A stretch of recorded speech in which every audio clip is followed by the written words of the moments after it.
Hey guys, Romansliders here, and welcome to a new episode of Playtime. This time I am playing Splinter Cell, released for the Game Boy Advance in 2003. And let's just put in our name here. I think we'll go for Sam. S-A... Where's M? There we are, Sam.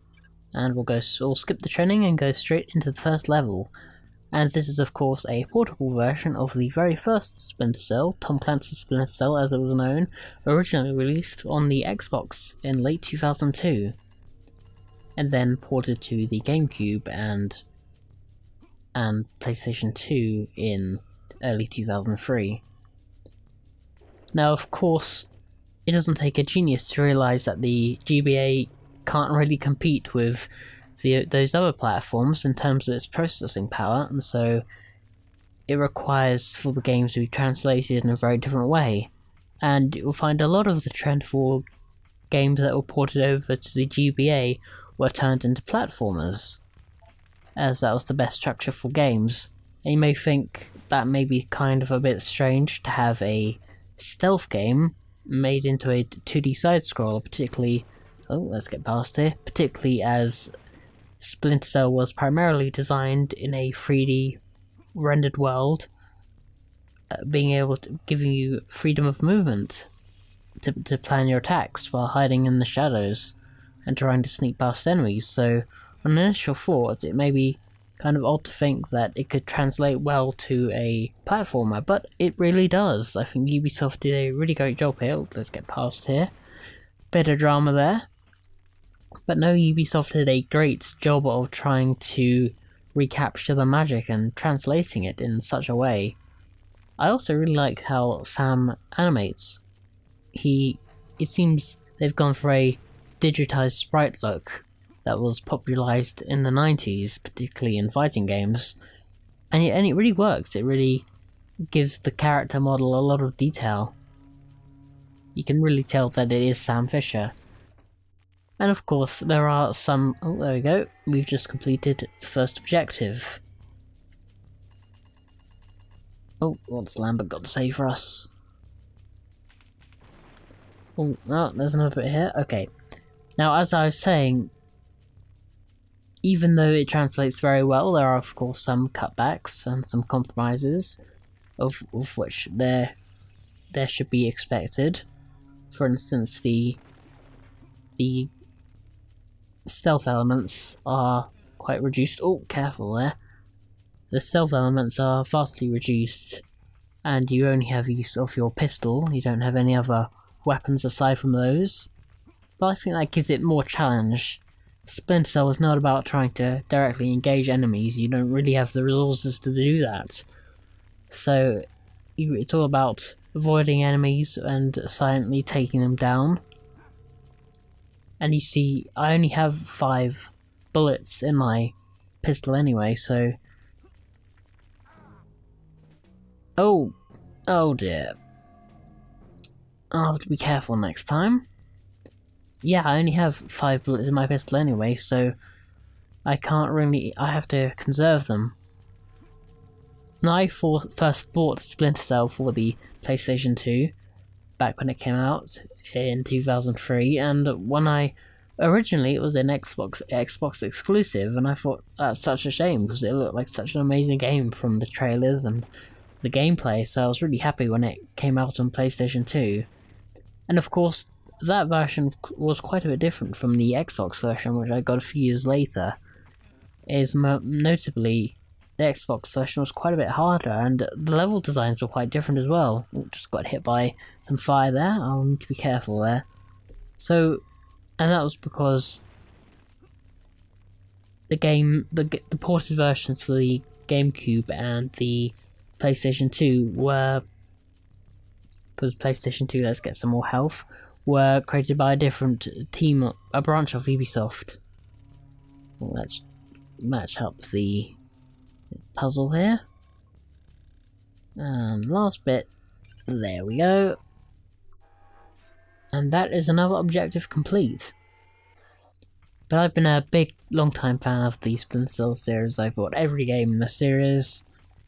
It's just really, really good, including the newest game, Blacklist, which I'm really enjoying. and I've recently done a review on my channel, so you can go look for that if you want.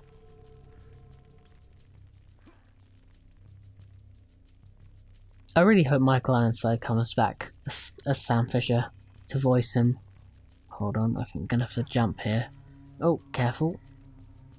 It's such a shame that he left, because in my opinion he is Sam Fisher, much in the same way that Kevin Conroy is Batman.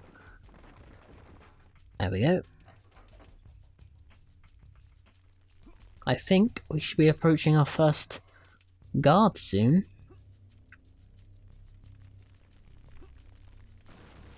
To get past that. Okie doke. Oh, careful.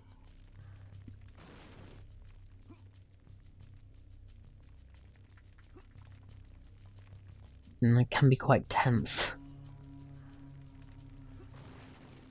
But I really enjoyed playing this portable version of Splinter Cell. And of course, this game you could use the link cable on the GBA to attach to the GameCube version of Splinter Cell, which could give you additional features. The sequel to this game, Pandora Tomorrow, was also released on the GBA, and the last game to be released on a portable system was Splinter Cell 3D, which was a... oh, here we go. Here's our first card. Splinter Cell 3D, which was a re-release of Chaos Theory, considered by many people to be one of the best games in the series. I could be careful here, let's crouch, and that's pretty much it in terms of the stealth. Very basic, but you know, you're not going to expect too much from the portable system, although everything looks very good. We're going to hack our way into this door. Lockpick. We've got to hit all the blue nodes there, and there we go.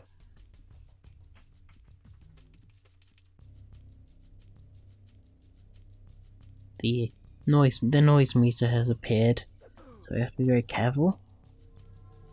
Doesn't take too much to take them down, but it's best not to make too much noise. But I really do love the animation of Sam Fisher. It works very well.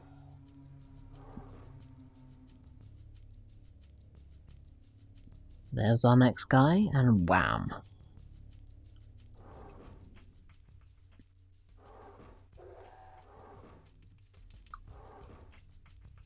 It's pretty much rinse and repeat at this moment.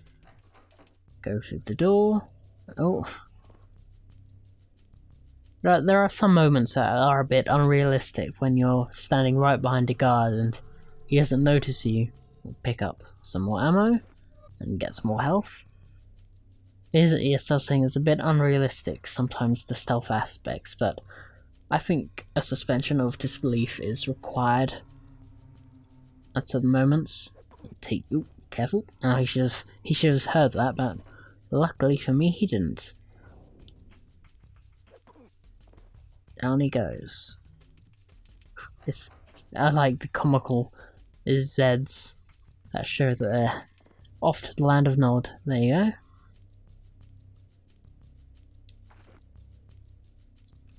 And there's a timer on this one, so we're going to have to be quick here. It's not too hard. There we go. And I think we're coming to the end of the level now. There's the bookcase. I'm going to have to search. Are the documents here? Yes, and that is the mission completed. That's the first level done. And there is a little readout, 90% success rate. That's pretty good going in my book. Anyway guys, I think I'm going to stop things here. This has been Playtime, and I've been playing Splinter Cell for the Game Boy Advance. So remember to follow me on Facebook and Twitter for updates, and I hope to have some more stuff out soon. So until then, peace out guys.